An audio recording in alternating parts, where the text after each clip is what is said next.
So today we're going to be shooting the Stoeger coach gun. This is the same one that you see in the movies all the time.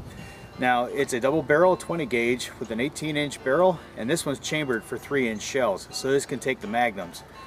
Now a couple things about this one, it's not like the originals. As you can see, it's got the smooth top, it doesn't have the rabbit ears on there, but it does still have the double triggers, one for each barrel, and we'll go over that in a second. All you do is you flip this to the side right here, load your shells in, boom, you're ready to go. It's got an internal hammer that'll cock automatically as soon as you close it. So this thing is super simple to use. Now the Stoeger's going to be a little bit on the cheaper end. It's not nearly as elegant as some of the other ones that you can get, but it does the job. Now it's a really solid gun. It's actually got a little bit of heft to it, so you don't got to worry about anything breaking. So that nice thick wrist on there, that's going to hold true, and that nice heavy stock too. It's kind of blocky actually. Now I'm going to stand this one up against my 1890 Belgian Occidental double barrel shotgun in 12 gauge and kind of show you guys a little bit of the difference. The older one, the Belgian shotgun, is going to be a lot more elegant. It's going to have a lot nicer engraving on there, but it's going to be a lot thinner profile. It's not going to be nearly as blocky as this. So there's definitely some differences, and of course the barrel is going to be longer. We'll jump into that in a second. So before we start doing any kind of side-by-side comparisons, I want to show you some of the stuff about this one. So like I mentioned before, it's going to be a smooth top, so it's not going to have the rabbit ears on there, so you don't have to manually cock this. It cocks on close.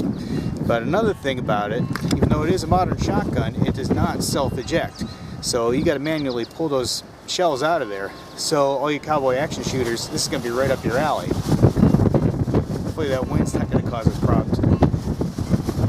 So anyway, you're going to put the shells in there, close it up, and with the Stoeger here, every time you go to shoot it, you got to pop that safety.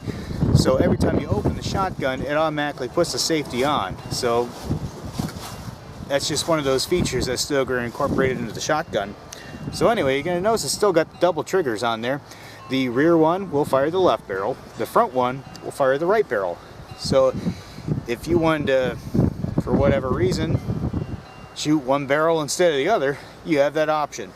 And that works out pretty good. So real quick, this is the Occidental 1890 Belgian, the interchangeable, because back in the day, having interchangeable parts was a big deal. Everything had to be handcrafted way back when. They didn't have mass production the way we do now. But you'll notice that the wrist and the stock itself are much thinner, but it is a lot more elegant in how they did it. Everything has got some sort of design on there. Now, if you want to look at the big difference, instead of being a smooth top like the Stoeger, this one's got rabbit ears, so you got to manually cock it each time.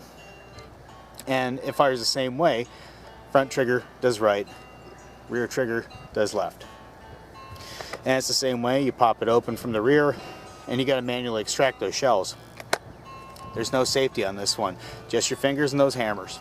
Now when you put them side by side like this, you can see they are similar, as in they're both double barrel shotguns, but there are huge differences between the two. One, that coach gun's gonna have a much shorter barrel, obviously, than that big 30-inch barrel on the Occidental. The design is a lot less elegant, there's a lot less art on there, and the stocks are gonna be in different width. Now as far as this video goes, does any of that make any difference? No, but it's fun to make that comparison so you guys can see a little bit of a difference between the old and the new. The advantages and disadvantages, I would think. I think a lot of advantages actually go with the Stoeger here.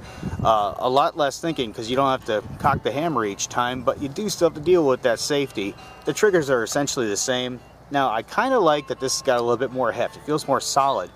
So I don't feel like I'm going to drop it and crack the stock right away. So I'm pretty good with that. And that nice short barrel on there makes it super handy. Put it right up in the shoulder. Very easy, no problems. So I don't know. Let's give it a couple shots in a minute.